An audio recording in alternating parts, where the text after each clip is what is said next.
Bom dia, boa tarde, boa noite, amigos PCs. Meu nome é Guilherme Tunes e hoje temos aqui como convidado ele que vai se apresentar agora, falar um pouco sobre a sua área de atuação e vamos falar hoje especificamente sobre comportamentos que têm como resultado a serem descontados na comida. Então, hoje tenho aqui comigo meu parceiro, meu amigo Lucas Moraes, se apresente. Olá a todos que estão ouvindo esse podcast maravilhoso.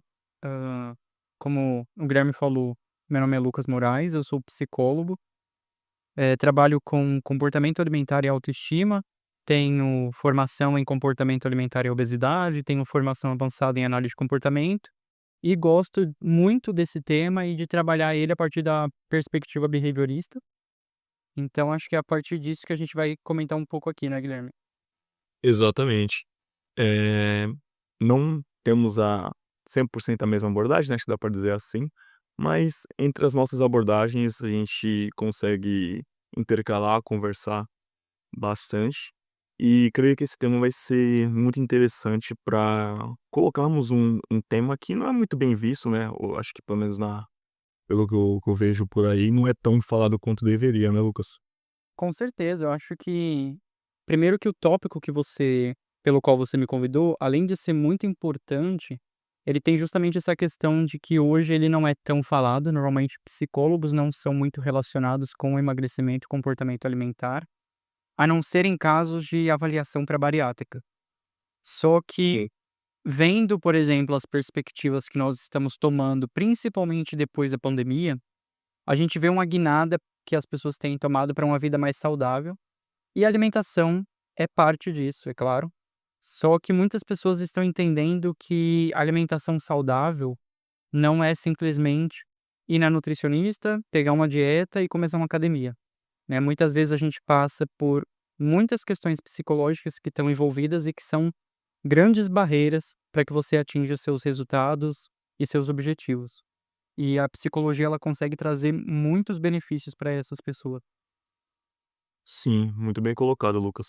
E uma coisa também que, pelo menos ao, pensar nesse tema, eu conversei com alguns colegas de fora da nossa área, no nosso meio ali de psicólogos, e uma dúvida que ficou bem clara entre ambos é que eles, quando a gente coloca esse tema, né, eles já pensam, né, já delimitam como alguém que já está, como você mesmo disse, né, num caso ali de obesidade, está acima do peso, não necessariamente é dentro desse tema de você descontar na comida, não necessariamente a pessoa tem, né, já tem ali algo predisposto, ela pode ser uma pessoa que começou a ter, né, o que a gente vai falar, daqui um pouco mais pra frente, mas começou a ter alguns comportamentos, algumas modificações, algumas, né, interpretações ali de certa forma equivocada quanto a alguns eventos e começou a descontar na comida. E isso pode surgir sem necessariamente uma questão de obesidade, um sobrepeso, né, Lucas?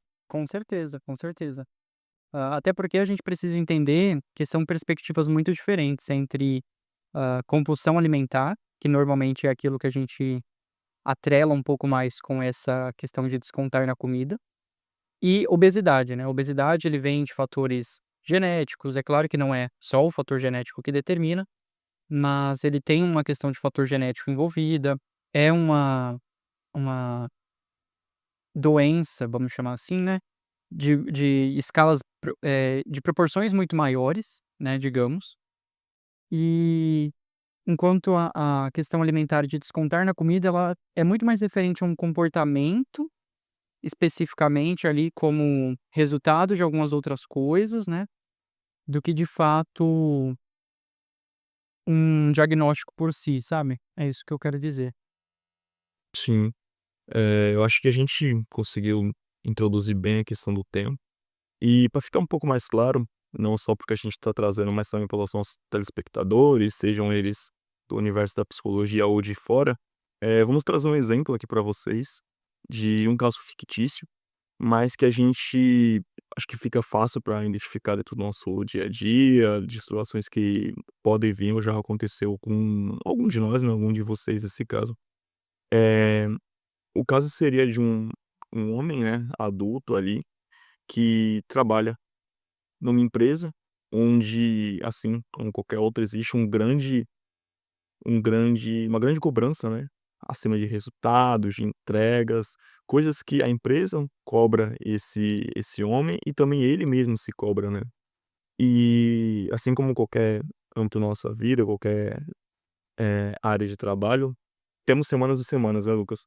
E dentro desse exemplo, esse homem ele acaba tendo uma semana muito difícil, acaba sendo muito cobrado, muito exigido no trabalho, onde num dia aleatório ele realmente aqueles dias, né, que a gente já passou por situações parecidas de sentir que a gente não respira, né, que a gente tem ali uma sobrecarga, a gente é exigido ao nosso limite, né, a gente, como eu gosto de dizer, a gente estica essa corda ao máximo, e na saída do trabalho, ele acaba chegando em casa realmente muito cansado, esgotado e passa, né, naquele momento pela cabeça dele o pensamento de que: "Hoje eu tive um dia complicado, né, uma semana, mas principalmente um dia complicado, e eu mereço comer alguma coisa diferente". Acho que quem nunca, né, teve esse pensamento, né, Lucas?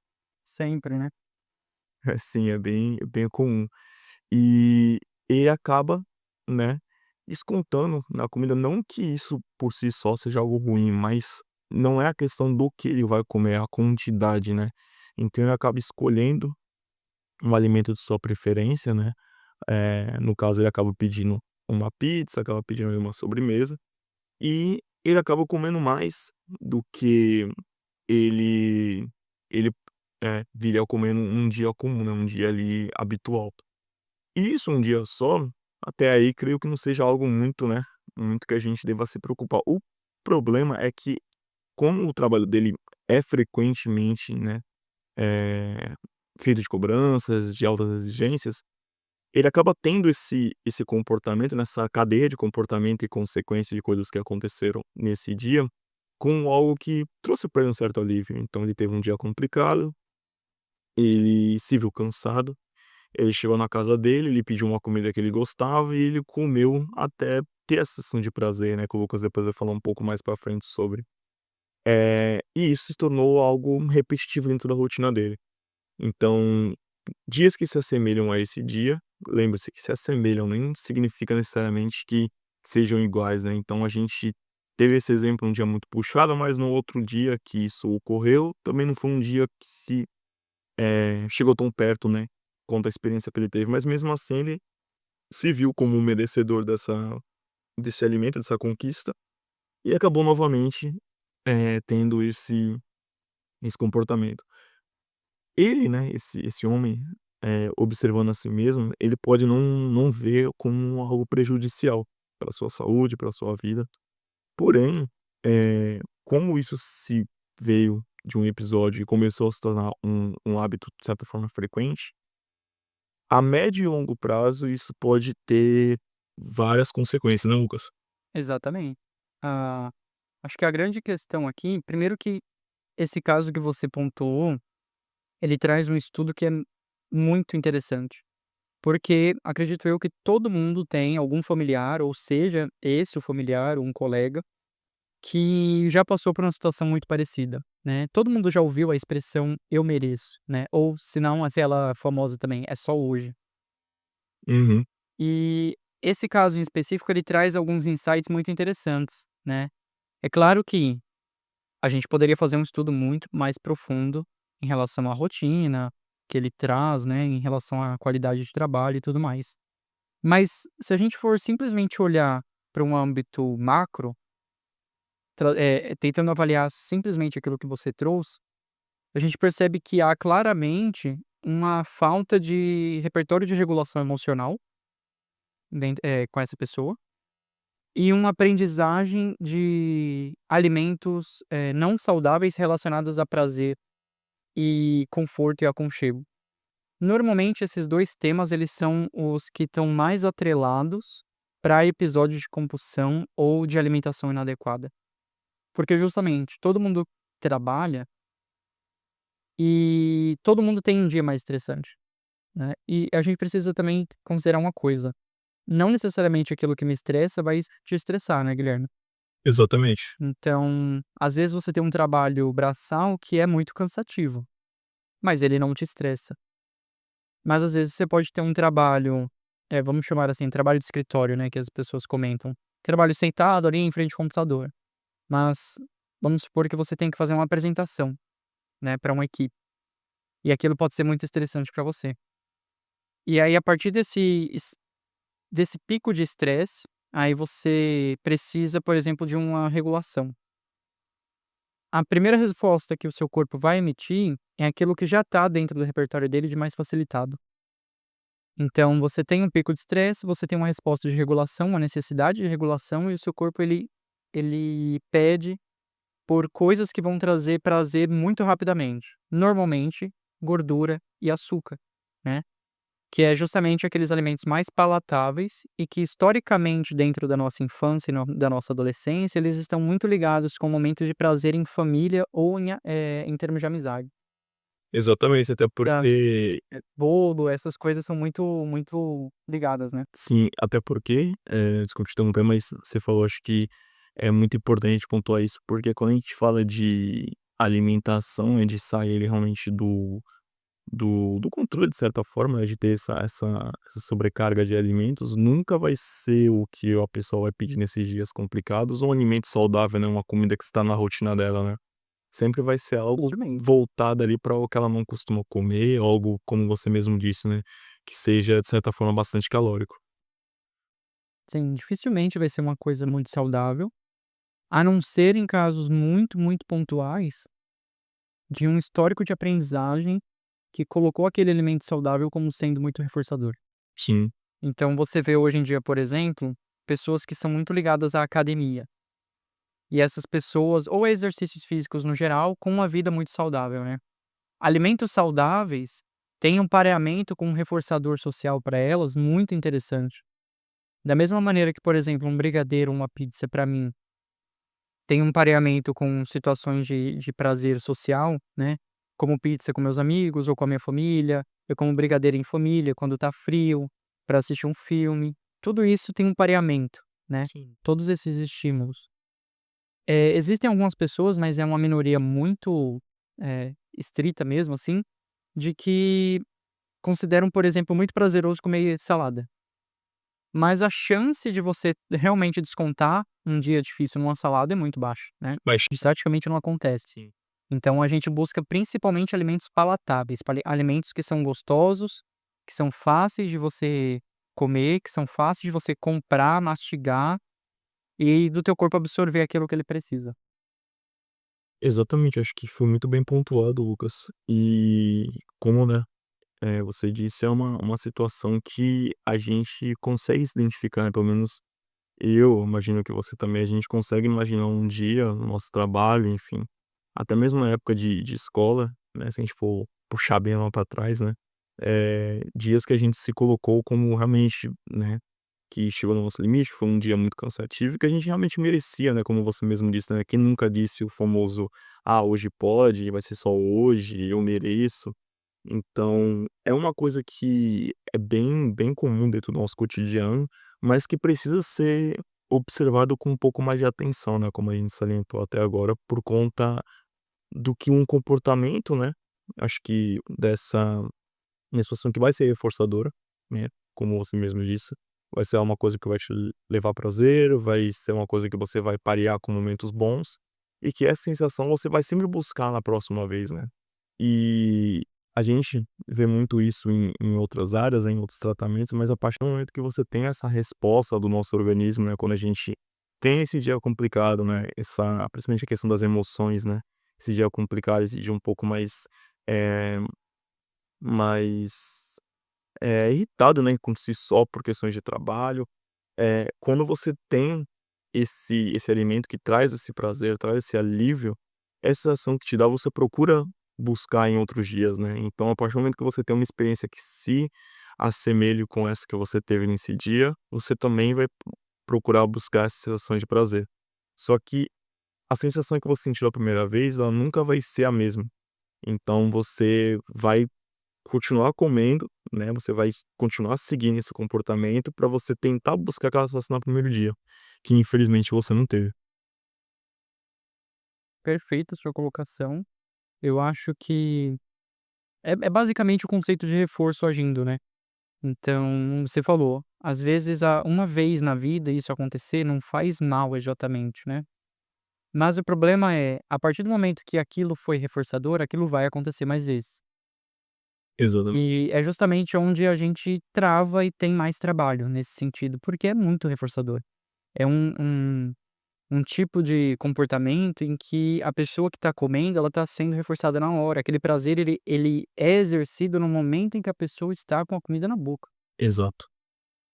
Então, toda a dificuldade de você manejar esse tipo de comportamento para algo mais adaptativo, que a gente chama, né, para uma estratégia mais adaptativa, é justamente porque, normalmente, essas estratégias adaptativas, o reforço demora mais para chegar. Sim.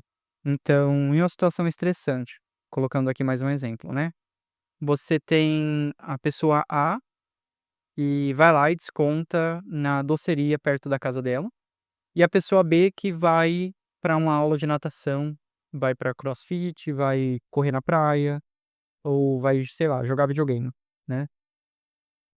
São estratégias muito distintas, você percebe? Sim. Mas o reforço ele não é automático tão rápido quanto é na alimentação. Ainda que, por exemplo, o videogame seja algo com um reforço muito rápido, se for, por exemplo, um jogo competitivo e você perder, você já não foi reforçado da maneira como você esperava Exatamente. no momento. O alimento é instantâneo, né. Entra nessa intermitência, exatamente, para outras coisas, enquanto a alimentação acaba sendo muito instantânea, né. São poucas coisas que têm um efeito tão forte quanto isso, né. Hã, alimentação, dinheiro, sexo, água, são reforços, dinheiro não especificamente, né, mas, os demais que eu citei são reforços naturais, né, então a própria espécie humana evoluiu para que isso acontecesse, né. Evoluiu de acordo com isso, na verdade. Exatamente. E partindo já para o meio, para o final do nosso episódio de hoje, que é um pouco mais curto, mas falando sobre tratamento em si, né, o que nós, né, psicólogos, faríamos nessa situação, nesse exemplo, nessa questão. Eu acho que vai diferenciar um pouco da minha abordagem com por conta do Lucas, mas creio que tem muita coisa em comum, que é principalmente essa questão, acho que vai ser tanto na minha quanto na dele, a gente conseguir observar e compreender junto ao paciente o que leva ele a ter esses comportamentos, né, o que a gente costuma chamar de gatilhos. Então, a gente observar, esses o que que leva a gente dentro da área comportamental, né, eu sou da cognitivo comportamental, mas tenho especialização também em análise do comportamento, assim como o Lucas. Eh, a gente costuma observar essa o que a gente costuma dizer de tríade comportamental, né. Então, o que veio antes daquele comportamento, o comportamento em si e o que veio depois, né, o que foi a consequência. A gente entendendo o que veio antes, por exemplo, dessa situação gatilho, né, o que levou, quais foram os comportamentos, a gente consegue entender onde está, acho, de certa forma, a falha cognitiva dentro dessa questão, né. E a partir do momento que a gente consegue observar junto ao paciente, né, lembrando que isso é uma coisa que tanto nós, né, psicólogos, em conjunto com o paciente, a gente precisa chegar a um consenso, né. A gente precisa observar ele, né, se auto-observar e a gente também auxiliar dentro disso. Eh, o onde esse gatilho aparece, né, se é uma questão única e exclusivamente de trabalho, se é uma questão, por exemplo, de relacionamento, se é uma vez que ele briga com a sua namorada, com algum parente próximo, com um filho, enfim. Se perceber qual que é essa situação que leva a isso, né, se é mais de uma situação que pode realmente acontecer, e quais são os comportamentos que ele tem a partir disso. No momento que a gente percebe, a gente trabalha com, pelo menos eu, né, coloco, pelo menos primeiramente dentro do que eu faria, né, como eu disse, que é observar a questão das emoções também. Então a gente, sempre pergunta, né, questiona o paciente o que ele veio a sentir nessa situação, né, que foi realmente complicada no trabalho, o que ele sentiu logo após no quando ele veio a ter esse comportamento de comer, né, esses alimentos. e tentar fazer uma espécie de balanço, né, uma espécie de comparativo contra as situações do dia a dia dele, né, que assim como o Lucas pontuou, anteriormente, né, perfeitamente a questão do prazer que vem de algumas coisas, né, então do alimento ele vai vir instantaneamente, é uma coisa que a partir do momento que ele estiver mastigando, tiver, tendo esse primeiro contato com o alimento, esse prazer já vai vir, né. No caso de um videogame, de uma atividade ao ar livre, é um prazer? Sim, mas não vai ter a mesma potência. Mas a ideia da gente achar coisas que se assemelhem, né, dentro da rotina, dentro dos gostos ali do paciente, faz com que a gente tenha uma segunda opção, que vai ser mais saudável, e que a gente consiga equilibrar isso, né, Lucas? Exatamente, eu acho que a perspectiva, apesar da linha teórica mudar, a perspectiva segue um mesmo padrão, né. No final das contas, a gente vai olhar para a tríade do comportamento, né, para o antecedente, para o comportamento e para a consequência que ele está trazendo. Mas a ideia é sempre trabalhar no antecedente, né, dentro da perspectiva, mais comportamental. Então ali é o que você chamou de gatilho. Quais são os gatilhos que vão, desencadear esse tipo de repertório? Será que técnicas de regulação emocional aplicadas ao longo do dia podem ajudar para que esse tipo de gatilho tenha um efeito menor e esses comportamentos diminuam de frequência ou de magnitude, por exemplo? Outra coisa que você citou também, a questão da própria regulação emocional. O que essa pessoa, ela muito possivelmente sente sensações muito prazerosas. Então a gente vai precisar achar estímulos concorrentes a essas, sensações para que no final das contas, no momento em que ela queira "descontar", muito entre aspas, em alguma coisa, a gente consiga trazer para algo mais adaptativo. Sempre essa é a ideia, né, sempre, tentando deixar o organismo mais saudável, mais adaptado ao meio, de tal forma que as coisas elas acabem implicando menos problemas. Nem todo problema pode ser evitado, a gente precisa considerar isso dessa forma, né, Sim. mas, o menor dano possível, precisa ser sempre observado. Exatamente. E essa questão que você citou também da pessoa olhar para dentro de si mesma, né, o que que ela sente, qual é o nome das coisas que ela tá sentindo, passando ali, acho que nesse quesito comportamento verbal acaba sendo de extrema importância até para que futuramente, a ideia, pelo menos, né, da terapia comportamental é que ela consiga fazer essa análise de contingência, né, que ela olhe para o antecedente, que ela olhe para o comportamento, que ela olhe para a consequência e consiga fazer uma avaliação, eh, satisfatória para que as mudanças dentro daquela contingência possam ser feitas por ela, e ela não precise necessariamente de uma pessoa externa como um psicólogo. Exato. Eu acho que dentro desse exemplo, a gente tem coisas que se assemelham muito entre ambas as terapias. E o que me chama muita atenção dentro disso é a questão tipo, você, né, tocou nesse assunto, acho que é interessante até pra gente finalizar, e a questão das emoções, né.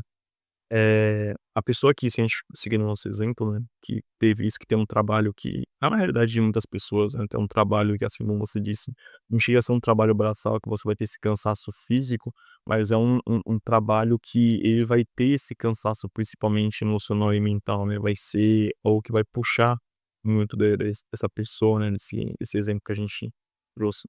E se a gente parar pra pensar que ele precisou chegar nesse nível pra descontar na comida, né, o quão caminho ele trilhou, né, qual foi esse caminho que ele trilhou dentro do dia a dia ou da semana dele ali, pra tá chegando nesse limite, né, de chegar ao ponto de que realmente só aquele alimento, só aquela comida vai trazer a sensação de prazer. Então a nossa ideia também é entender, um pouco da rotina do paciente e ajudar, auxiliar ele a situações que podem levar a um desestresse, para não ter que chegar nesse limite. Então, situações ali de, por exemplo, você tá numa rotina muito puxada de trabalho, você ter, ferramentas que proporcionem esse esse relaxamento de certa forma, não vai ser algo que você vai conseguir talvez se acalmar 100% de você não estar tão cansado da dela, mas você desconectar um pouco dentro do dia, porque a gente sabe que é complicado, né, quando a gente pega um dia de trabalho muito puxado, a gente meio que mergulha de cabeça e fica nessa rotina durante todo o dia, né, durante todo o período, e a gente não para pra respirar um pouco, né. E pode parecer bobo, mas você levantar, você fazer uma técnica de relaxamento, de respiração, mesmo que seja 5, 10 minutos do seu dia, ela vai fazer com que você tenha uma diminuição desses comportamentos, né. Então, esse é um episódio que eu pretendo trazer um pouco mais pra frente aqui também no Psicologicamente Falando. Vou falar um pouco mais sobre essa inteligência emocional no ambiente organizacional, no ambiente, familiar. E creio que por hoje é isso, acho que a gente conseguiu salientar bem essa questão desse exemplo, falar um pouco sobre a questão da alimentação exagerada, e creio que seja isso. Tem alguma coisa a acrescentar, Lucas? Eu queria só acrescentar rapidinho, que talvez algumas pessoas possam confundir aqui, mas a ideia não é necessariamente demonizar a alimentação, a comida, Sim, né. Não, o problema não é você comer uma pizza ou um lanche ou um doce, o problema é a maneira como aquilo interfere na sua vida, exatamente. né. E é o que a gente está tentando trazer é que você tenha controle da sua alimentação, mas não que a sua alimentação tenha controle sobre você. É mais a respeito disso. Né, mas no geral, eu acho que tudo que precisava ser dito foi dito. Agradeço muito o convite, tá. Espero que esse episódio possa ajudar o maior número de pessoas possível. É isso, Lucas. E de cara já deixo o convite novamente para no futuro a gente conversar mais um pouco junto sobre outros temas. E espero que tenham gostado, espero que esse episódio tenha ajudado e tenha aberto talvez, a porta nessa discussão em si. Eh, Em breve mais episódios, quem sabe com o nosso parceiro Lucas novamente aqui presente, espero que sim. E tenha uma ótima semana, um ótimo final de semana, um ótimo dia, noite, tarde. Esse é o Psicologicamente Falando. O meu nome é Guilherme Tunes. Um abraço e até a próxima.